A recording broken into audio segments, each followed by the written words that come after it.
a VC investor, turned the corner of angel investing 4 years ago, I decided that investing was actually a lot of fun. I really sort of enjoyed helping build companies, but I thought that being a mid-stage VC actually sucked, because it's more of sort of an issue of numbers and market sizes and things which are not sort of what I enjoy, which is the early stage entrepreneurship. And so 4 years ago, I basically started investing my own money in a bunch of new consumer internet companies, and that was basically Web 2.0. Web 2 didn't exist as a term at the time, but that's what I did. I invested in 1, 2, 5, 10, 20 companies, and put about $1 million of my own money in those companies, helped them grow over 3 years, had 5 exits, and had the opportunity to raise a VC fund, which I'm now running, which is Software VC, which is doing early stage investments, an average of $250K per deal, and I've done 32 of them in 18 months, of which 24 were last year, which means I've been pretty busy. What I've learned is that it's all about the right balance, and the way I sort of think about making an investment decision is having this huge scale on which you put a bunch of weights, and each weight represents one of the characteristics of the company. Founders, all those great founders, they are the experts in their domain, and that's for me a huge piece of weight to put on the scale.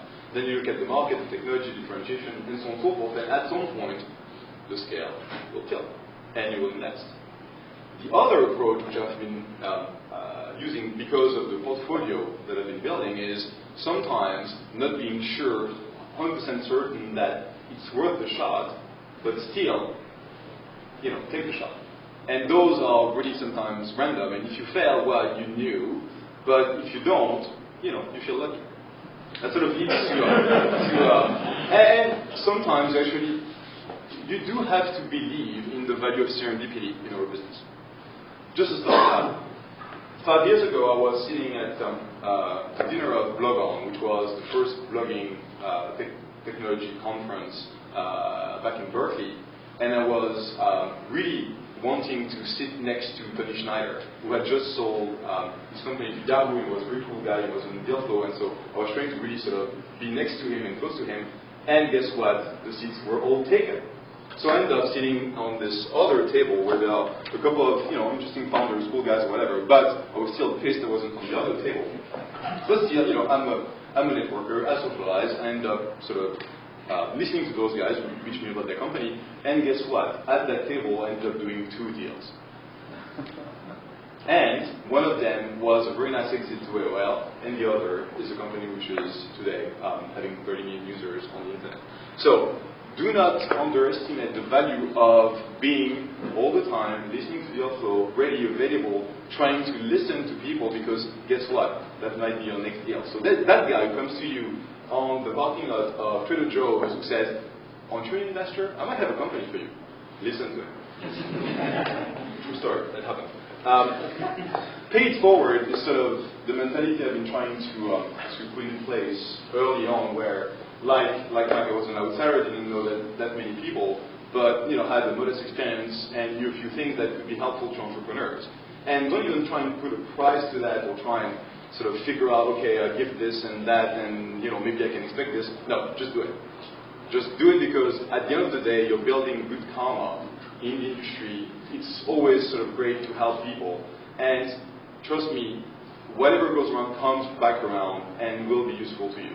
So just do it, and that's how essentially you will build your own personal network as an angel, and people will start hearing about you as a good guy who's very helpful, supportive, clever, smart. And guess what? At some point, you will be invited in those deals. Because as Ron said at the beginning, at the end of the day, we can assemble those syndicates pretty quickly. We have, all the connections, and a phone call to one of these guys, and the explanation of 5 minutes is easy enough to get them, not to invest, but to meet the company that we think is interesting to them, and therefore we have a very efficient process, which means that we don't tend to go to new people that much. So it's kind of up to you to get to us, from the entrepreneurs who you work with and meet, and we can hear, well, this guy is good, and I really appreciated this point of view on, viral marketing or whatever, and at some point, you'll get the call. one of the things that the portfolio approach Mike mentioned that I like, which is pace yourself, I could actually never, ever get to do. Because I should have said originally, well, I'm going to do one deal a quarter and try and really sort of work on that deal and wait to make sure it's the right deal. So every time I sort of liked the deal, I just, did it, which is how you end up with 24 deals in 1 year. But at the end of the day, you have to recognize that being an angel investor is a mix of analysis, knowledge of, what you know and the market and the dynamics, what you don't know, which is where you pull in experts who will sort of know better and give you an informed view of a given service, a given market, given opportunity, and so on and so forth. But also your gut. And the gut is where you connect with the entrepreneur and his passion. And where I'm never sure where the balance is between this sort of, thought process, the mechanical side of things, and the gut. And I, for one, am sometimes doing too much with the gut feeling and the gut instinct. We'll see in like a few years whether I was dead wrong to do that many deals, or whether there are a few interesting companies which are part of that. 2 minutes. I would really work with syndicates and learn these people deals that make sense and use things. Reach out, don't deal. At the end of the day, help one of us. Well, it is as well. That is sweet to you, loves me. So reach out, but don't try and sort of be your master of the deal and try and lead deals too early. I made sort of that mistake once where my 5th or 6th deal was I was on my own, and I decided to write the first check, and it was the first and only check for like 3 months. It's scary. I finally got other people to come and join, but unless you're actually dead sure that you want to lead in this company and want to sort of build a syndicate as a new angel, I would not do that because it's sort of a bit scary. The final thought that I want to leave you with is that it's one of the most exciting, interesting, motivating job, even though I don't consider that as a job, it's more passion, that you can do. But think about this. You will, most of the day, deal with issues.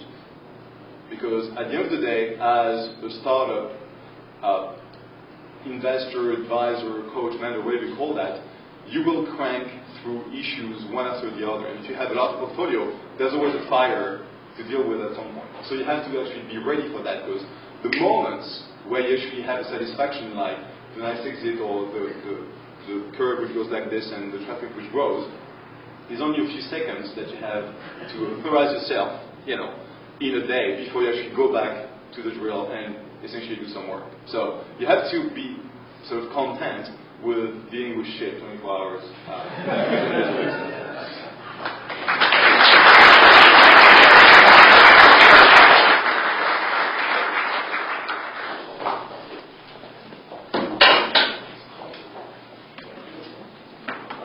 My name is Jim Young, and one thing that struck me when I saw the speaker list today was that I think there's an interesting mix of people I would call not really angel or professional seed investors, people who do it full time and are deploying a lot of money, but then people who I would say not, more hobbyists or like I would say more of like the sort of art patron of 16th century Italy. And I personally sort of started more on as a patron and have sort of slowly evolved into being more professional about things, I hope. And so let me start about how I got into it. So back in 2000, I was a PhD student at UC Berkeley, and I started a site called Powderknock with a friend of mine. So that was back when the first bubble sort of crashed, and we were sort of lucky and hopefully good, and we were able to build into a pretty healthy cash cow in the next 2 or 3 years. And in that time period, I had the chance to meet a lot of sort of good entrepreneurs because there was not much going on in the valley at the time because everyone was sort of depressed about the crash. And so we were like kind of notable because we were making money when no one else was back then. So as a result, I ended up meeting some really good friends, and I also happened to be making enough money where I could fund some of these people. So the way I started was basically just giving money to friends that had an idea, and I liked them, thought they're smart, and I was sort of willing to write a check. And in hindsight, that's horribly naive of me, right? I didn't know anything about term sheets, I didn't know anything about valuation, I didn't know about liquidation preferences, I didn't have a lawyer or anything. But to me it felt good because I was sort of giving back to the community. And like a lot of my, so I'm here because DARPA funded a lot of my research at Berkeley, right? And that's how I was able to have the time to code for fun. And so for me this is sort of a way to give these other people the opportunity to do the same thing.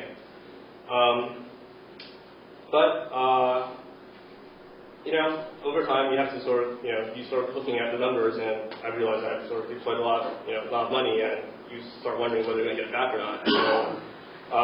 Anyway, so let's talk about that. Okay, so one thing that should have struck you by now is that there are a lot of really good angels. I mean, all the speakers before me have been awesome, and if you're going to become an angel at some level, you're actually competing against all of them, right? And for a number of reasons. I mean, one thing that I think we all know is that it's cheap now to do a software startup, right? All you need is install MySQL, rent a couple servers, and be able to code, and you're off and running. So the cost of funding a startup is much lower now. But in the meantime, there's still a lot of money that wants to be invested. So I would say the trend is that there's probably more money than deals that sort of deserve to be funded. I think, so my opinion, of course, but. As a result, there's a lot of money going after relatively few good teams, and the question is, well, why should a good entrepreneur pick you, right? And I kind of want to disagree with what Mike said about sort of being able to, I mean, I know that's not what we're saying. I mean, I understand being willing to sort of write the check and not worry about it, but I would say that if a company only wants you for your money, there's sort of something wrong with that, right? Because if you're basically by saying an angel, you're basically putting your hand up and saying, hey, I have a lot of money and I want to give it to someone, right? So obviously anybody that hears that is going to come flocking to you, and you're going to have sort of a hard time weeding through all the people who sort of want you for the wrong reasons. So me personally, I would say in the deals I've done, the question I would ask myself is, money aside, would this company, would you be a good advisor for this company? Right?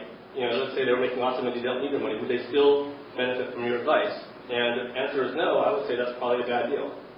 Right? Because if you think about it from, just from an investment perspective, right, you're trying to, as an investor, you want to sort of buy cheap and sell high, right?